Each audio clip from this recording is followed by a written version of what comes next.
Welcome. This is Tampa Home Talk, and I'm your host, Katrina Madewell. Thank you for rejoining us this week. And it's been a little quiet season in Tampa Bay with regards to the storms, but nevertheless, our guest for this hour is Mr. Matt Lentz. He's the owner of the roofing company of Tampa Bay. And here on Tampa Home Talk, we're going to talk about a roofing reality check. We're going to talk into all of those things related to the roof, things you should know even ahead of storm season. And without further ado, I'm going to introduce our guest and say good morning. Welcome, Matt. Good morning, Katrina. Thanks for having me. Thank you. I'm so glad you're here. And so you've been serving the greater Tampa Bay area here for over a decade. And one of the things that makes you and your company a little different is just giving that honest and guidance, those thorough inspections, and the things that maybe make some other roofing companies different. Because you're still a business, right? You need to sell roofs, but sometimes you don't need to sell that roof a little sooner than you do. Absolutely. And perfect segue. Believe it or not, we're actually doing a job today with a homeowner who we had provided a quote to in 2023. And at that time, we were honest with them, told them, hey, you've got a couple more years. And we are literally doing that roof today. That's awesome. So they called us back, 2.5, almost 3 years later. We did a reevaluation. Insurance stepped in, suggested that it was time. And so, we're doing the roof now. So I mean, it's a big deal when you think about a couple years, right? And it's a homeowner maintenance item. So I know a lot of people try to make that claim on their homeowner's insurance, but it's really just not wise. If you're a homeowner, you should be budgeting and saving for major components like a roof, which is probably one of the most expensive you can put on your home. Mm-hmm. But 2 or 3 years is a good amount of time to save, right? And I'm sure the numbers are probably a little different, which makes that a challenge also because your costs are higher than they were 3 years ago. Correct. But, just the fact that we were honest with this customer, 3 years ago, and, that's really what we pride ourselves in is just trying to call it like it is, pretend like we're the homeowner, right. Treat it like it's our house. And if this was me, what would I do? And let me guess, they had somebody knock on their door and tell them it was time to replace their roof, right? And then they ended up getting a connection or referral. We hear that so much. And I know a lot of my past clients listen to and watch the show, as do a lot of peers. And I tell people, if someone's coming if they're knocking on your door and you don't know them, be very aware of that type of person. You typically want to go with someone that's either referred to you or someone that is known or recommended or trusted by somebody like me, because we're going to send you somebody like that where they're not like, hey, you got a couple years, Correct. Yeah. Unfortunately, that door knocking method of getting customers, there's actually a lot of good companies out there doing it and doing it the right way. But there's a lot that aren't. Right. And you don't, if you don't know them, how do you know? Right. Correct. So I think that's the bigger challenge. And, for me, I'd always rather go with a referral versus, pick up the phone book, so to speak, the modern day, or, deal with the salesperson that approached you at your door. Yeah. I know for me, like when I had to replace a roof, we were in the same house for 20 something years. And when that came along and I had to replace the roof, literally it was raining in my house. We had been saving for so long to replace the roof. And it's just, I don't know if your customer had actually leaks in or they just said, no, it's time. But you theoretically could repair it a little longer if someone needed more money to save for a roof. Exactly. And so, that's part of what we do, or what any good roofer is going to do when they go see a customer, is really educate them. Hey, right. Here's the current status of your roof. Here's the current condition. This is either repairable or it's not. And then you've always got to look at the insurance angle of, why am I even here, right? Am I here because you have a leak and have a problem that needs to be addressed? Or am I here because insurance sent you that dreaded letter that said, we're going to drop you or increase your premiums, right? Unless you replace the roof. And so, we try to consult with people and find out really what the reason is for us being there, and then talk about, okay, here's all the scenarios that, you could repair, but that may only get you, another year, 2, 3 versus replacement. Then you can look at the premium savings on the replacement, immediately, and then kind of do a business case study to decide, okay, I'm going to be saving, $1,000 a year on my premium, for example, right? And then, you can plug that into the formula to try to help them make an educated decision. And unfortunately, the insurance companies are being so proactive, right? Because they've been approached to replace a homeowner maintenance item at insurance, right? Saying it was Correct. storm damage or whatever, which sometimes it might be, or some variation of that. But the thing about the whole insurance is, and even your customer that you had today, they may have even had a few more years left on the roof, but because the insurance companies are so overzealous with, hey, do it now because of all the homeowners insurance claims, I feel like they're making people replace their roofs a little more proactively and earlier than they should, where if it's me and I'm a homeowner and I have to replace a roof, I want to have time to save and stretch that out for as long as possible. Exactly. And so it's going to vary, at least from my experience, it varies by the carrier, by the individual insurance company. Some insurance companies, you just land on their radar based on a permit search. If the last roof permit that they can find was 15 years ago, you might at least be put on notice. Sometimes that can trigger an inspection.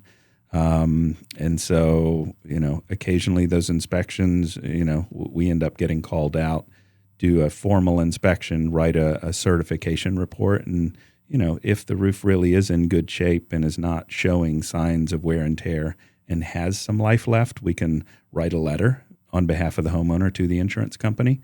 A lot of insurance companies will accept that as an extension of life. It may buy a homeowner another year or two, but a lot of times we'll do that if it makes sense. Some of my older generations, this one's for you because a lot of you guys are used to doing stuff without permits, and we don't live in that day and age anymore. So don't try to get your roof replaced without a permit. So going back to what you said, if it's 15-year-old on record, but maybe they replaced it 5 ago, but for whatever reason there was no permit, like that is a huge red flag. Do not do that. We do get that call. It's probably once a month where somebody will call us and, hey, I had my roof replaced, 5 years ago. They didn't pull a permit. What can I do?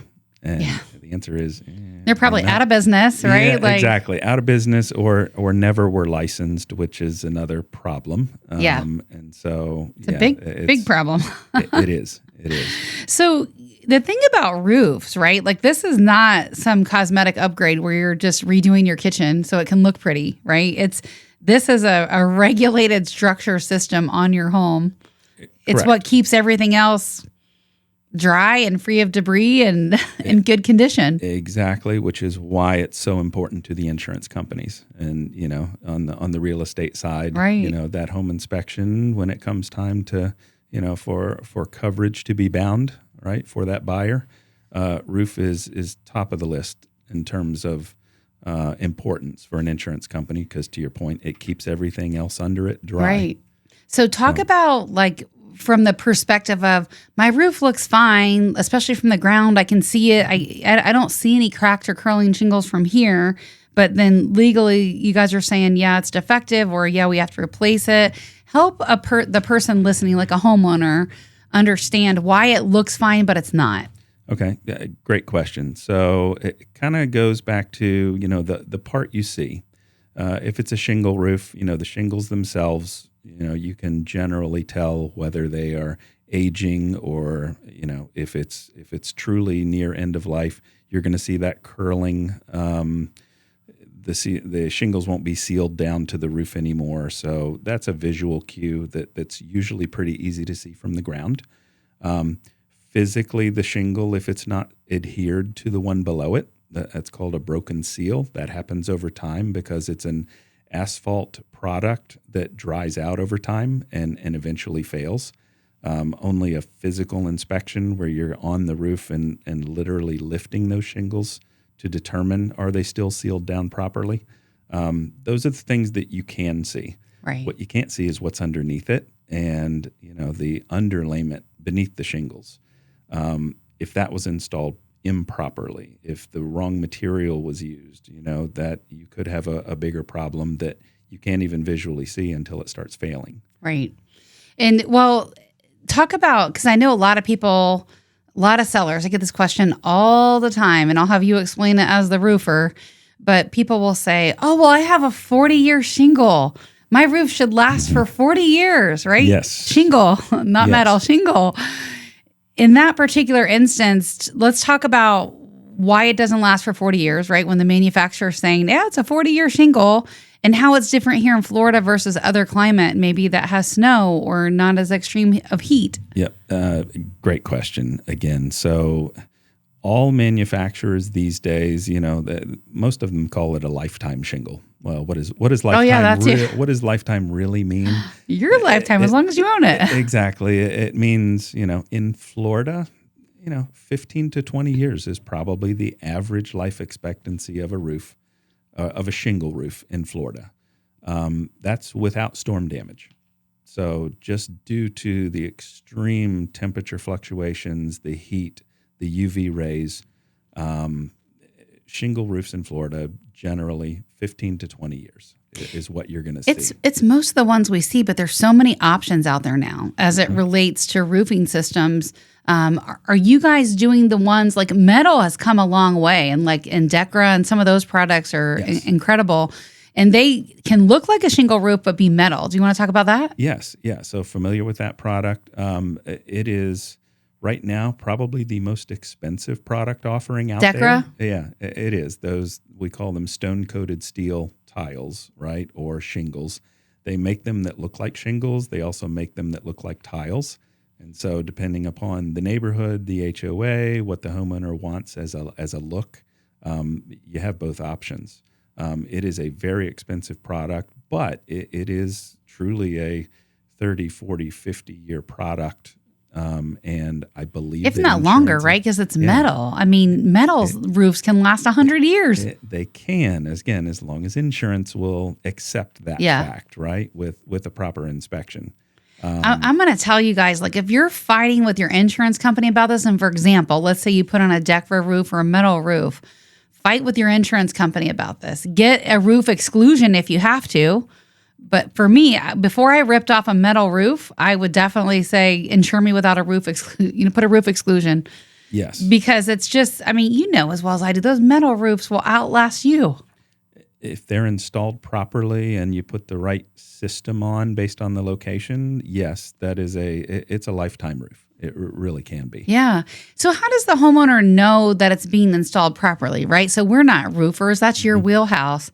Are there some things that a seller or a homeowner could look for or watch that would have them say, okay, yeah, they're doing this right, or hey, maybe I should stop them and ask more questions? Yes. So I think, ask the right questions. Get comfortable with a contractor, interview multiple contractors, check references, ask for referrals, all of those things that are kind of common sense.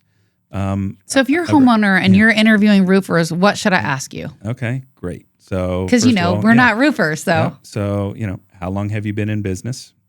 That's a really big one, especially since the storms happened, a year and a half ago.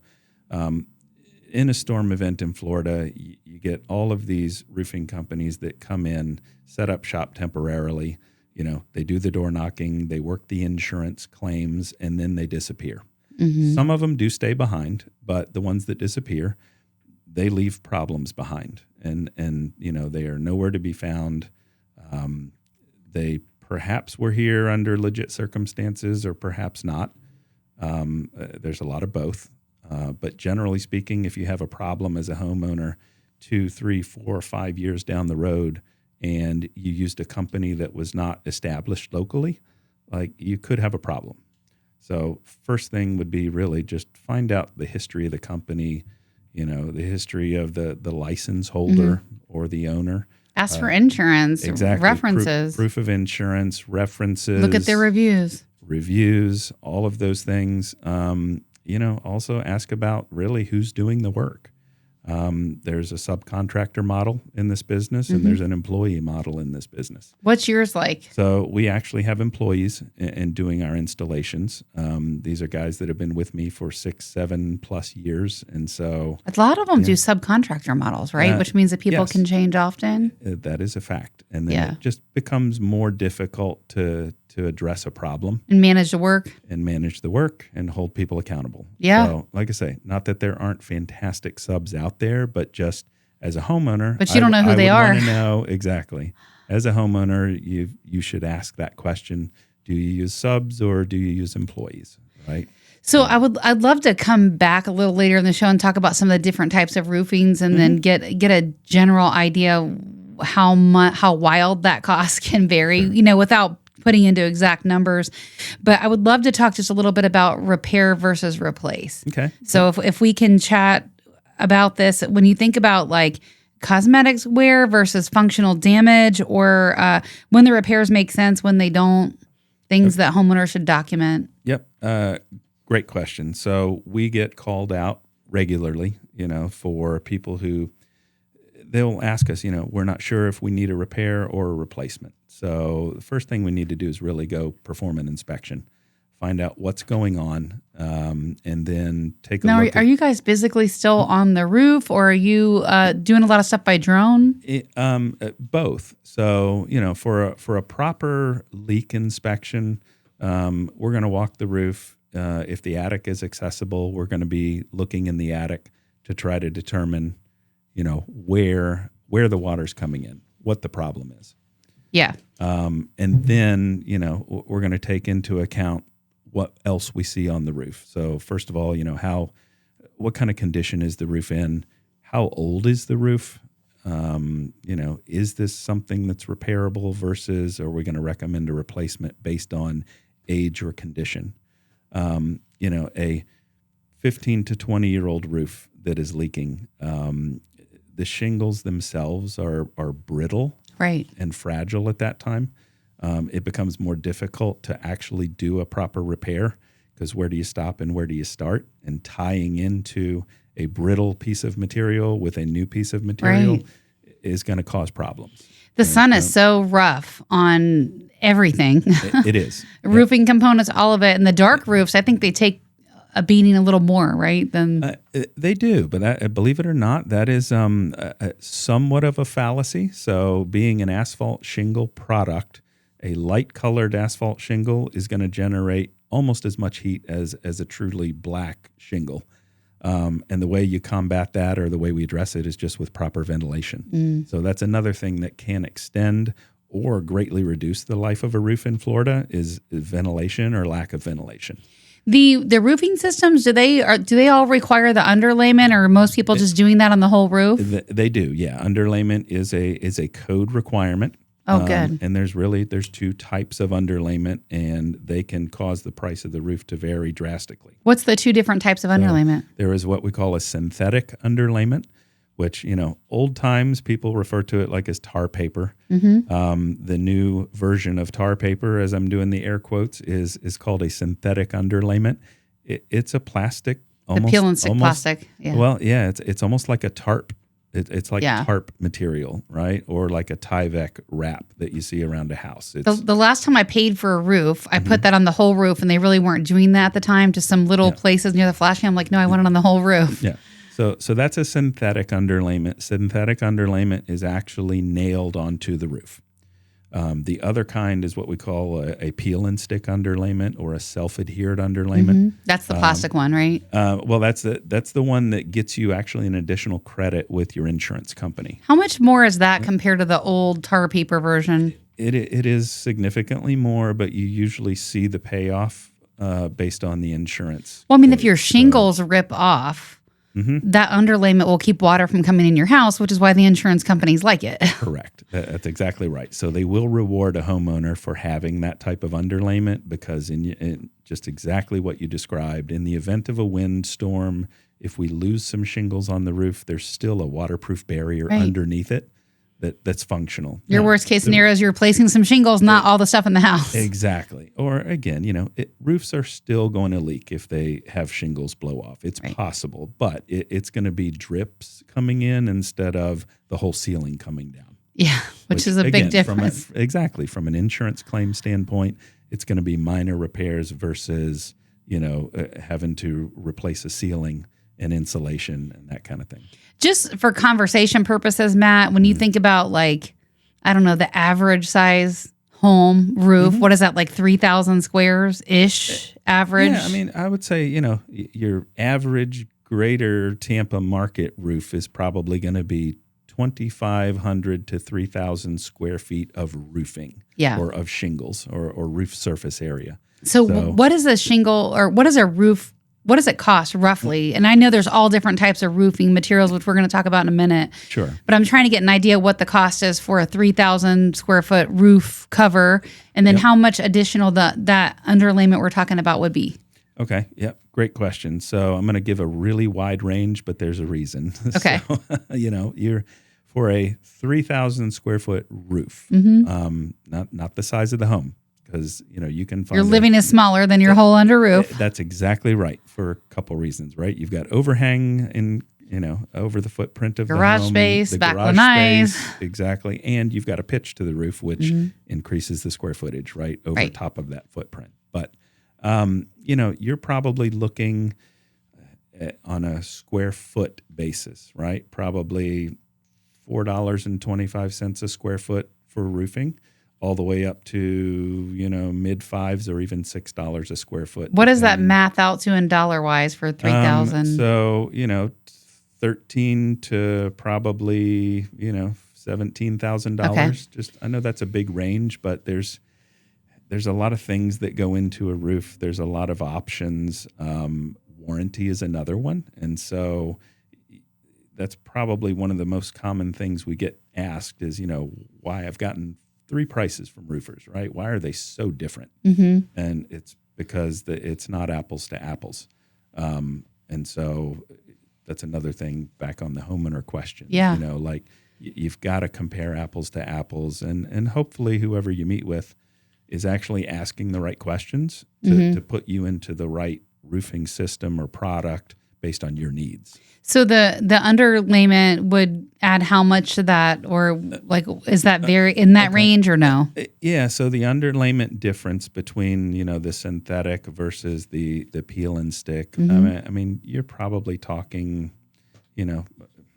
couple thousand maybe. Yeah, exactly. It That's is kind a of what I couple was thinking. $1,000 upgrade. Again, just depends. Well on worth the it. I know it size sounds and the like a shape. lot if Yeah. you're replacing a roof to tack on another 2,000, but it's Right. definitely worth it. But in that scenario, you look at it like a business decision, and hey, if I upgrade to that, I could potentially save. And let's say it was a $2,000 upgrade, but it saves you $1,000 a year in your insurance.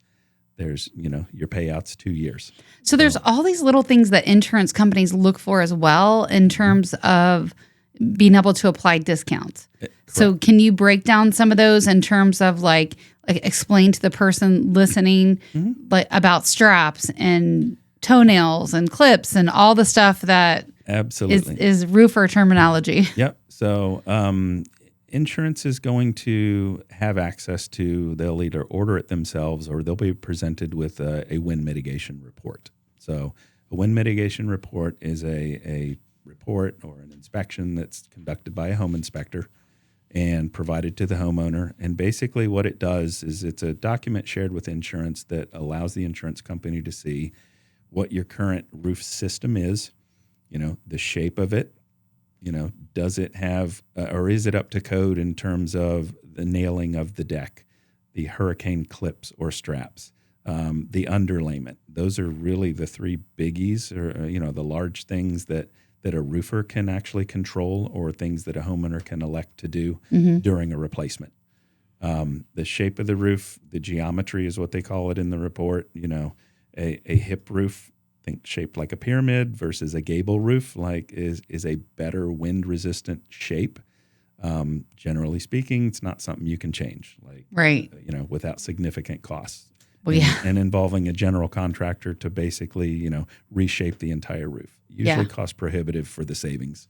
Yeah, I mean, that's a major construction project to change the roof, Correct. trusses, and the whole pitch. That's a big deal. But yeah, as any part of a re-roof or any re-roof, you can re-nail the deck. So basically that's putting additional nails into the plywood decking to hold the roof on in the event of a windstorm, right? So that's part of a re-roof that's code.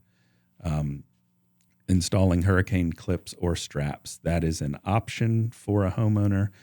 It is current building code, but on a retrofit, it's an option for a homeowner, and there's a very complicated formula that's used with regard to like home value and it being required based on the home value, also the actual cost of the installation. So the straps are where basically you guys go in and you strap the trusses to the roof so the whole thing doesn't come off in a storm. Correct. Yeah. So clips or straps, kind of a synonymous term, but basically it is a metal fastener that is used to physically attach the roof structure to the top of the wall around the house, the perimeter of the house. Yeah. And so again, in a strong storm, it basically keeps the entire roof structure bolted down to the house. Now, how do you guys retrofit that? Because you're not removing all the roof decking, right, before you put on the shingle. So how are you retrofitting or adding that? Yep, great question. So the only way to do that, to install clips if you don't have them, right, or install straps if you don't have them, is you do it from the attic, which is very difficult, right, with the roof on. You do it from the soffits from the outside. That's sometimes an option. Easiest and best time to do it is during a re-roof because you can remove the plywood over top of that roof-to-wall connection area, and now you're working in open space. Right. You can literally stand on top of the wall, install the clip or the strap, and take a picture of it, document it for the home inspector and for the wind mitigation, and then now you're going to get that discount in your insurance. Are you guys able to reapply that decking or use it, or typically when you take it off, you replace it? Or sometimes we're able to reuse it. If the decking was in good shape, yes, we can generally reuse it. If the decking is old, dried, splintered, cracking, it won't survive it. It's like your foundation of your roof. Exactly. Yep. And It's again, wood will. It becomes old and brittle, if it's been under that roof structure and being heated and cooled for 20 or 30 years, there's a good chance it won't survive. And that can change your quote quite a bit too. And that's one of the things you guys can't see as roofers until you get in there and you start ripping off the roof and you have a chance to look at the decking or the plywood that's underneath all the shingles or your roof system. You can't see how much is damaged or rotting or in bad condition, and that could change. That is correct. Yeah. So that's usually the one kind of variable that a lot of people are nervous about, or a lot of homeowners are nervous about, is how much wood is going to be required, to bring my house up to code or to effectively put on a new roof.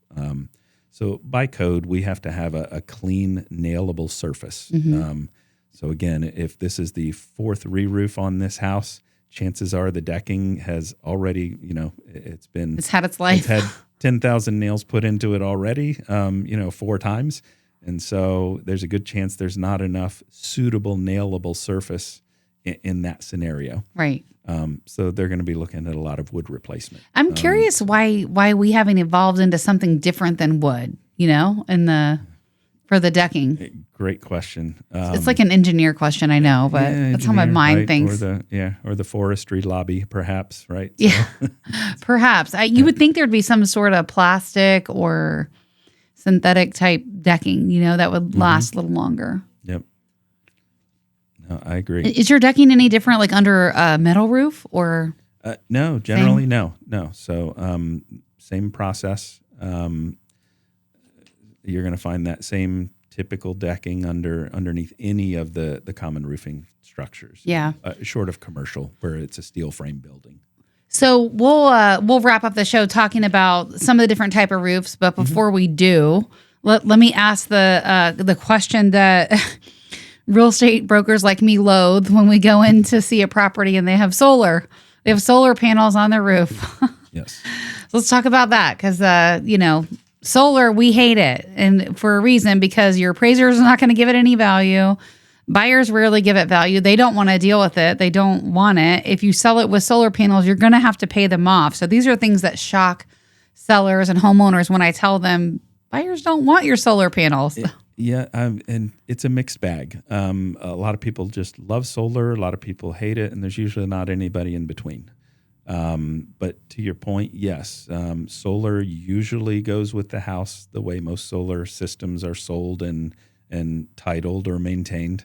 And yes, they typically need to be paid off at closing. Oh, they definitely do. They're a lien that attaches. They definitely do. And the problem and what I see, and you can chat about this more from the roofing perspective, nobody wants to move them like to a different house and or reinstall them if the roof has to be replaced. And sometimes they can even cause damage to your home where you have to replace the roofing a little sooner because the solar panels were there. That is a fact. So we deal with that quite a bit. And so roofing in general, right, or solar in general, there's been kind of a cleansing of the solar industry as of late. In fact, the federal government did away with the federal tax credit, which was making solar so popular. That ended December 31st of 25. So you're not seeing a whole lot of new solar ownership happening right now. But the existing systems that are out there, there's been so many bankruptcies by solar companies and solar installers that a lot of these systems, we refer to them as orphan systems. They have no owner. The homeowner owns them, but they have no servicer. Right? Even the ones that are still around, those companies don't want to move them. They won't take them off so a new roof can be installed and put them back on. Right. They just won't. They charge a fee for that. Each homeowner, some homeowners have that written into their solar contract for example, a single removal and reinstallation during the life of the loan. If they're around. If they're around, exactly. So do you guys ever around, reinstall those, or no? It's completely outside of your scope? So yes. Okay. During a re-roof, quite common. It's basically a per panel charge to have it removed. We take everything off, put a new roof on, and then the solar company comes back out and does a reinstall. And they just charge per panel based on the size of the system to do that. It's not overly complicated. It can be expensive. Retail for that removal and reinstallation is perhaps $200 to $250 a panel. Yeah, and up. So and then I think about, well, what happens if it's damaged when you move it? Like, there's all these things. Right. That's why, again, get a reputable company or get a licensed company out there that is permitted or licensed to do that type of work. Get it in writing, and have them coordinate with your roofing company. If they're not the same company, at least have them work together.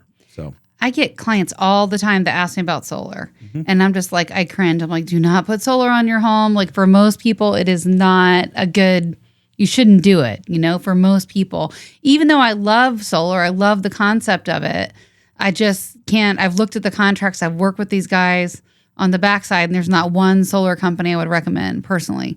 And when you think about it, like, I would never put a solar system on my own roof at my house. I wouldn't do it. I never would. And that's coming from somebody that drives a Tesla. I know. And trust me, I believe in solar. I like it. I do believe in solar. I like it. But unless I could build like some sort of exterior structure where it's not on the roof of my house, like an outside separate something that was solar power in my house, I just wouldn't do it. I wouldn't put it on my roof personally. Yep. So I'm with you, and as a roofer, I hate the idea of poking holes into a perfectly good roof. Now, yes. So I'm glad I'm not the only crazy one thinking that. Standing seam metal, for example, they make a bracketing and an installation system that doesn't actually penetrate the roof panel. It's a clamp that goes on the standing seam, so does no damage, can be removed. For metal roofs. For metal roofs, right?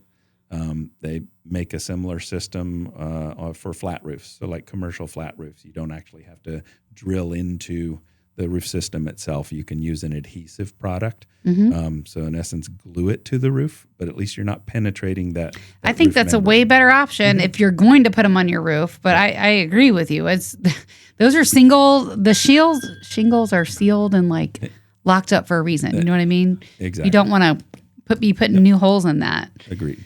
I don't know why, like, again, back to the whole engineer brain type question, really we should have those exterior, either just the lanai or like an outside living space where the solar panels can go on those, but not on the roof system of your house. Yeah. So, in order for most Florida homeowners to achieve a number that makes sense, they need a certain number of panels, right? And so now it's finding the space on the homeowner's property to install that number of panels. How many is that roughly? Do you know like how many? Like an average size like system? Talking about the 3,000 square foot roof line since we were on that. I mean, it's totally going to depend on the homeowner's usage.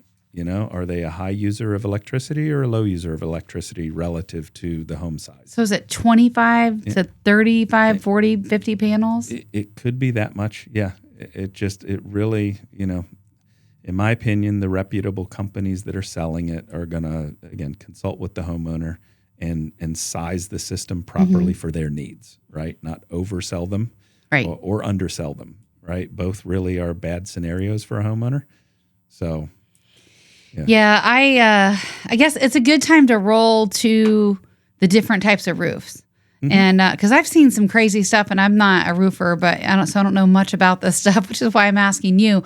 But let's talk about some of the different roof products and options that are out there. Sure. And we'll start maybe with the least expensive and work our way up. So least expensive would be shingles, right? It's what we see on everything. Yep. Shingle is the most common by far. It is the most economical option. It does last, the least amount of time. So if you make a comparison to like vehicle maintenance, right? An asphalt shingle is like tires on your car. You absolutely are going to have to replace it at some time, right? It is a wear and tear item. It's not a permanent addition or it's not your roof trusses. Exactly. So it is a wear and tear item. So just budget accordingly. And like we were saying earlier in the conversation, 15 to 20 years is a reasonable expectation for a shingle roof in this market. So, just be prepared to budget for that. Yeah, depending on the size of your home and the age and all these things should determine what your homeowner maintenance budget is, but everyone should have one. Yep. So that if you have to replace something, hot water heater, HVAC, roof, something Exactly. major that you need, you've got a little budget set aside for that. Correct. So just for generic purposes, and we're not holding you to anything, but we're talking about that 2,500 to 3,000. Let's just go with 15, right, on a shingle roof. Yep. What's the next option in terms of like just other? Because people have heard of like shingle and metal, but there's so many options out there for roofing. Sure. Yep. So shingle, again, that's what we find, or what we find in this market is the most popular, Right. just because it is the most affordable. Right. A step up, and it's a big step up from there, is going to be like a tile roof. So concrete tile, for example, you find that obviously in a lot of HOAs. I was going to say it's very conducive to the neighborhood that you're in. It is, exactly. So, rarely do people, just decide to put a tile roof on. It's usually a part of the neighborhood, a part of the HOA. And in fact, tile roofs, because of the weight of the tile itself, have specific engineering done. So the roof trusses on those houses that originally get tile are stronger to support the weight. That's a good point, So, meaning you might not necessarily be able to go from shingle to tile if you correct. wanted to. We've had, several customers a year request that, hey, can I put tile on my roof? Well, we have to go do an inspection, and if it has shingles now, right, we have to go engineer's back gotta do and recalcs. find out, exactly, like, did it ever have tile? Was it engineered for the tile originally? And so, yes, we sometimes have to get an engineer involved to see if it's feasible.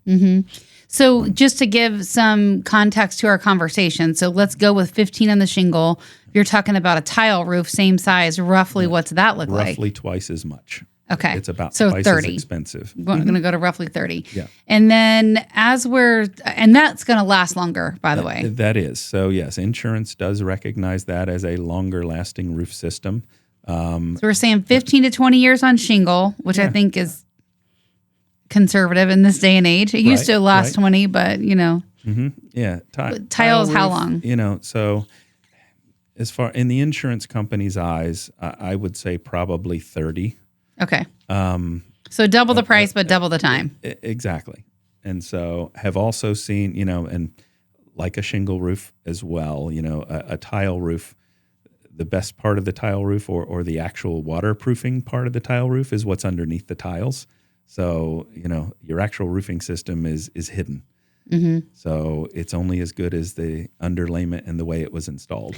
And those can come with a whole host of challenges as well when you're looking at replacing those tile roofs when they get older. Because you can't just get up there and start walking on them. Those will crack. Exactly. Yep. Especially if they're old. If they're old, yes, you got to be careful walking on them. Those cracks in those tiles, some of it's superficial. Sometimes it requires a replacement.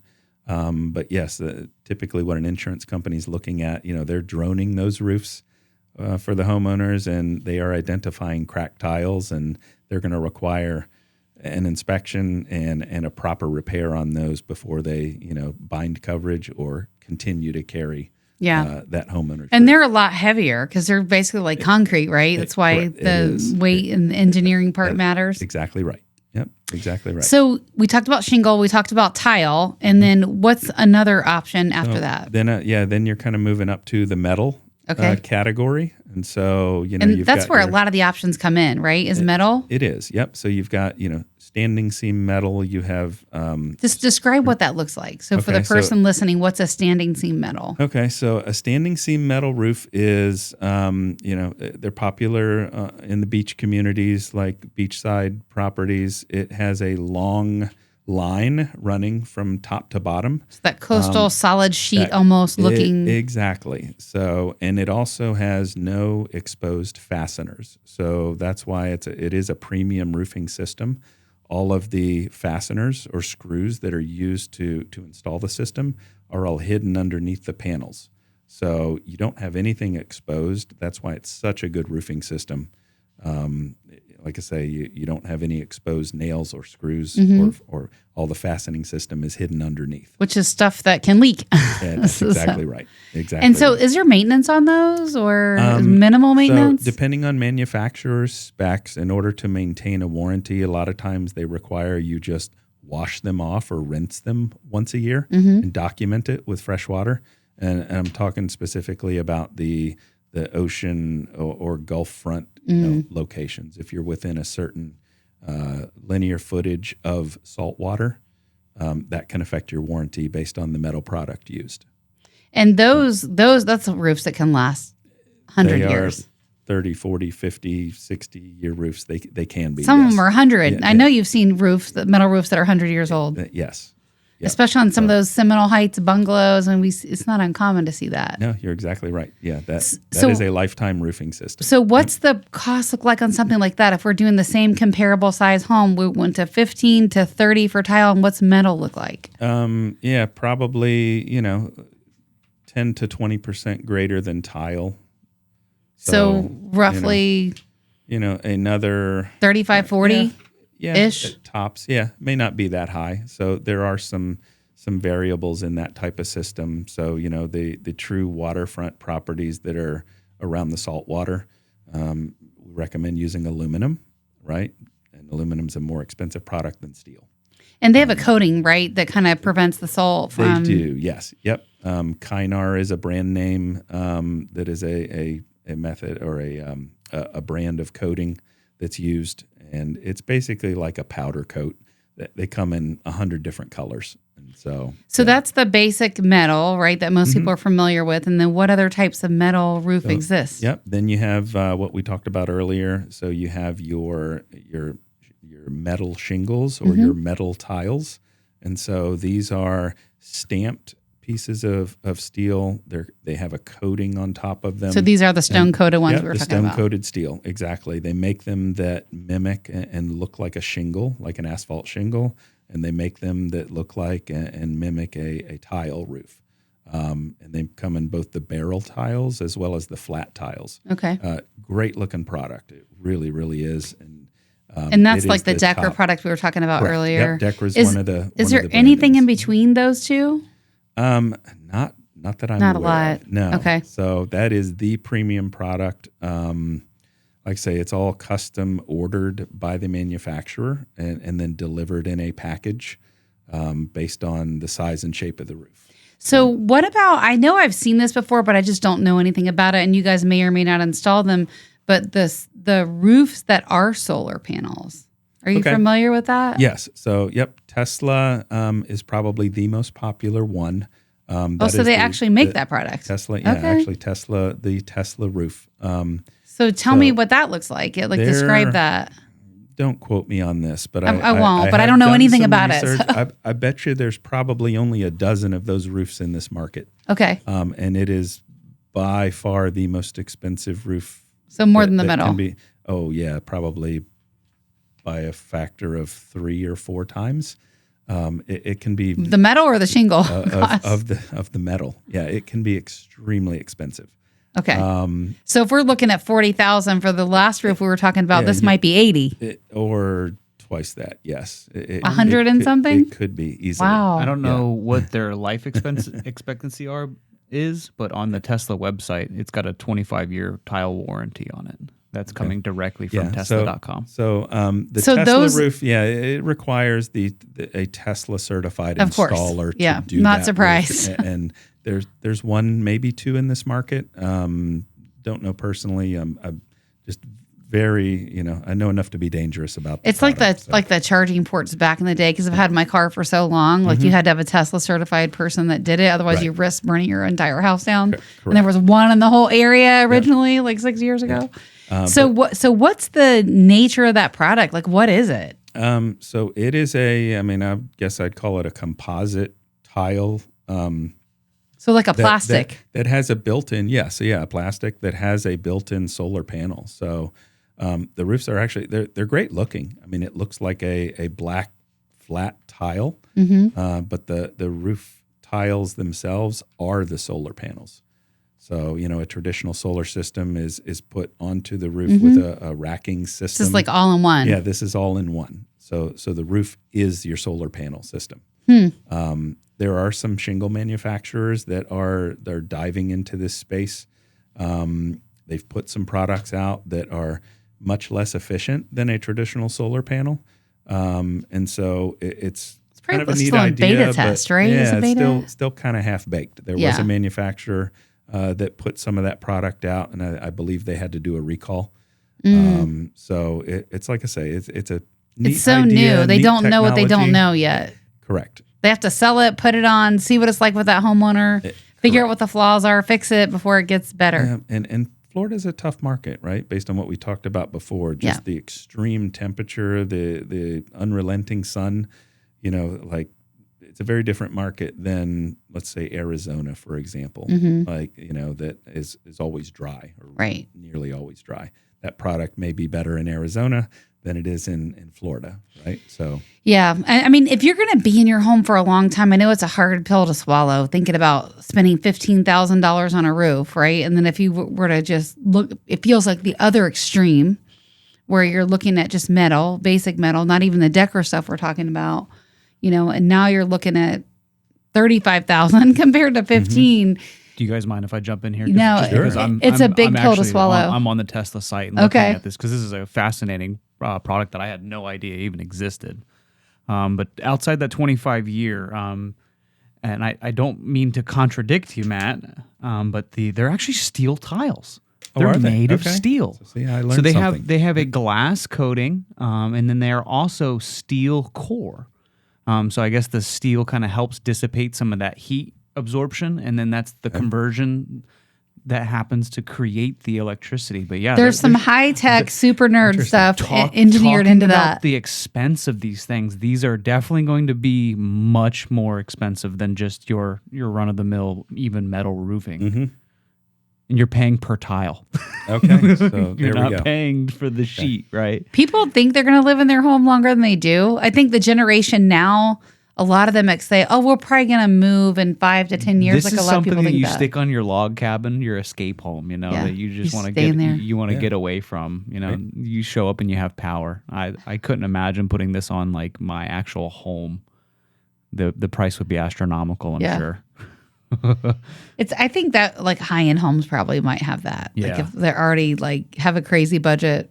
It's a beautiful product. It looks great. It's a neat looking product. Yeah, I've seen a few around. Again, but it is. I just know it's extremely expensive. Yeah, it is. It's metal core and it's steel. It's not even. It's not aluminum. It's the heavy, expensive metal. Okay, interesting. So we'll put a little bow on the show, and thanks for running through the different types of roofs and rough idea on the cost, which is just super generic. Like every roof is going to be different. So if you want to get a roof quote, or you think maybe you have to do this, or you got the letter from the insurance company, call or text us. We'll get you connected with Matt. Our off-air number is 813-377-2775. You can call or text us, 813-377-2775. And this is Matt Lentz. He's here with us today with the roofing company of Tampa Bay. Yes. And to wrap it up for homeowners, like what's some of the biggest mistakes you see people make when it comes to the roof? I'd say probably, jumping in and doing something under pressure. I'd say probably leads to the biggest mistakes. If you already have a roof leak, like you have a problem that needs to be addressed quickly, right? But you don't have to make a decision that day, if you're not comfortable. So I would say just do your homework, do your due diligence. It does seem like, and it is an emergency, but take the time to make a good decision or one that you're comfortable with, just because this is a very expensive product. Right. And the most expensive roof is, or let me rephrase it, kind of a cheap roof. And I was going to say, like, if a homeowner has one little leak, and I know this is really a loaded question, but what might a little repair cost compared to replacing it? To circle back to what you said in terms of buying yourself some time to not make a high pressure decision. Yeah, I mean, a very minor repair could be as little as a service call amount. I mean, we're talking just $200 or $400, like shingles that are loose exactly. or lifted. Yes, or perhaps resealing something, renailing something. So, and then repairs can go all the way up into the tens of thousands, which then we're looking at a replacement instead of a repair. Right. But kind of back to the question, I encourage homeowners to not just go with the cheapest bid. Yeah. Because the least expensive roof can easily become the most expensive problem Mm-hmm. down the road. I have a curious question for you, just with the market and the economy we're in right now.